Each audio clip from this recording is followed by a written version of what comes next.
أشرف الأنبياء والمرسلين وعلى آله وأصحابه أجمعين وبعد. Alhamdulillah, on the third hadith from the collection of Umdatul Ahkam. Again, these are the hadith from Bukhari and Muslim that are used for making rulings. So this is not a collection of all the hadith that are used on different topics, but those that are definitely found in the most authentic sources from Bukhari and Muslim. The third hadith, عن عبد الله بن عمرو بن العاص وأبي هريرة وعائشة رضي الله عنهم قالوا قال رسول الله صلى الله عليه وسلم ويل للأعقاب من النار. This is a hadith that the author, when he mentions the hadith, he mentions the three Sahaba رضي الله عنهم that narrate this hadith. They are Abdullah ibn Amr ibn al-As, Abu Huraira, and the wife of the Prophet صلى الله عليه وسلم, Aisha رضي الله عنهم أجمعين.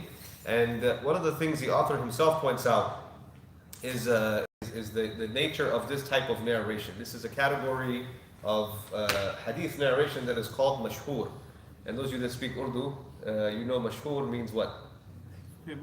Famous, right? But it doesn't necessarily mean famous, right? Famous means you have like 1 million followers, right? These are three Sahaba that are narrating the hadith. There's different categories, one of them being that there's one Sahabi that narrates it, or there's at least three, or there's a large number. But when there's three, this is a special category called mashhur, meaning this is a known, this was a known tradition. It was common, but three of them are the only ones that are narrating this hadith. And that is the nature of the hadith literature as well. That just because everybody knew something didn't mean everyone is the source of that information, right?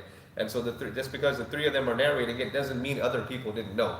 But rather we find out from the details of this narration, a lot of the Sahaba know this hadith, but the three of them are famous for the recording, that's the narration itself that has been recorded.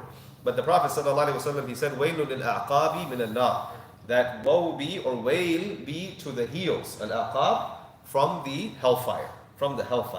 And the word wail, it has a couple of meanings. One of them being that you are ruined, then you're completely ruined, destruction, right? So it's like beware. وَيْلٌ لِلْأَعْقَابِ مِنَ النَّارِ, beware of the heels from suffering in the fire of hell. The other meaning of the word wail is actually a name of one of the valleys of Jahannam. That there's other narrations that mention one of the valleys of Jahannam is called wail. So anytime you have an ayah from the Quran or a hadith of the Prophet ﷺ that mentions wail, wailun, it carries a double meaning. That that person will be ruined, or that the place of that ruin, if that sin is forgiven, will be in this specific valley of the hellfire. So in the Quran, where does this word come up? Wail.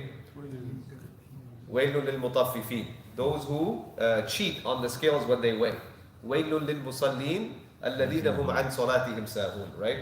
Those who are lazy in their prayers, meaning they come only in the very last. They don't take care. They don't prioritize their prayers. So and then there's additional alladhina yura'un, those that show off for their prayer. So that valley of hellfire is reserved as a type of punishment for these types of sins that are mentioned. That's the other meaning of the word wail.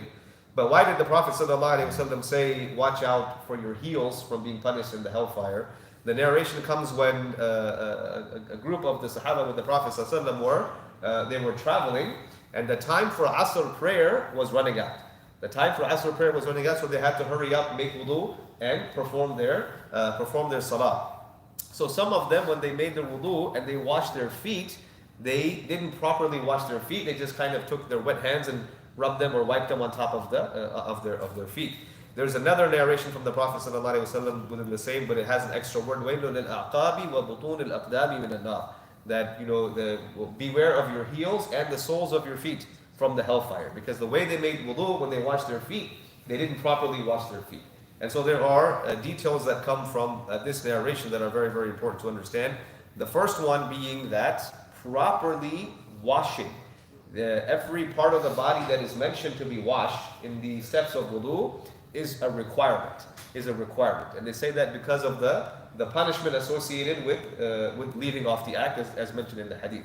So making sure that when you wash your foot or your arms or your face, that you have to include everything that is categorized as the arm or the foot or the face in the actual washing. And the actual washing means that you take your hand with water and you rub it on those parts, right? That you actually rub it on those parts. The Maliki school is very strict about the actual rubbing, the dalk, right? Even in the ghusl, the Maliki ghusl is very difficult, mashallah. But the actual making sure that you're getting that organ. So for the foot, it's the toes all the way to the ankles. But he noticed that they weren't getting the heels, so he mentioned the heels. Sallallahu Alaihi Wasallam. For the arms, this is surprising for some people do not know this, so we want to clarify this. When you wash the arms, it's from the tips of your fingers and the elbow, including the elbow, right? Sometimes people just get used to the wrist to the elbow because they think they wash their hands before they make wudu. That's not part of the step of the wudu. So washing the yad is from the tip of the finger all the way to and including the elbow. So that entire part when you're washing the arm has to be included. And the face is from the top of your head where the natural hairline is all the way down to the bottom part of your chin.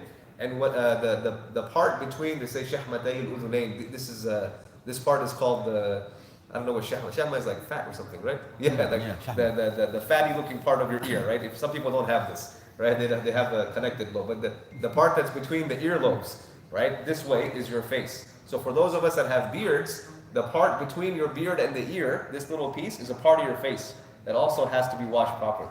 So they say ta'mimul wudu, you have to make sure that every single part of the body that's supposed to be washed is properly washed, and water reaches all those areas. And in this case, they were missing the foot or the heel, or in one narration, the sole of the foot. So the Prophet ﷺ highlighted that. The other thing they get from this is that it is a must to remove anything on your body that has to be washed that will prevent water from reaching that part of the skin. And some of the ulama, the fuqaha, they made an exception for people that work in lines of work where it's hard for them to avoid it, and they still have a little bit left over. So if you're a painter and you're painting, and you're gonna get paint all over you when you paint, right? You do your best to wash your face off, but you might miss a spot or two. They say it's okay because it's very difficult. It's mashaq, that's too hard. This opinion even goes into some of the other schools when they talk about removing najasa, impurities from your body. They allow, and most of the schools I believe allow this, that if it's a minute amount, it's forgiven. Right? If it's a minute amount, it's forgiven because for some people it's just impossible. And this was in the case of shepherds who are dealing with sheep and all this stuff. It's impossible for them to be completely pure from what they're going through. But it's an important thing to remove anything that will prevent water from reaching one's skin. And for people that work, and I guess paint is something that can block it. With women, it's common. Nail polish is something that's not okay because it prevents water from going through, and so on and so forth. One of the other benefits that they derive from this hadith is that this not being careful in your wudu is actually a major sin.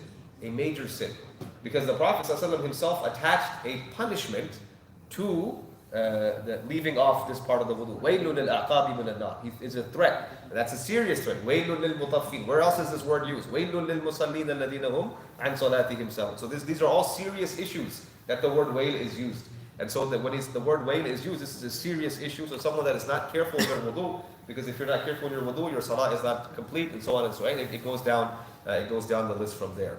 And one of the other benefits they point out from this hadith, it's a secondary point, meaning it's not a direct point of fiqh, but it's because the hadith mentions the hellfire. The scholars will also say this hadith is a proof that there is a hellfire, right? And this is just the mind of the scholar that is working.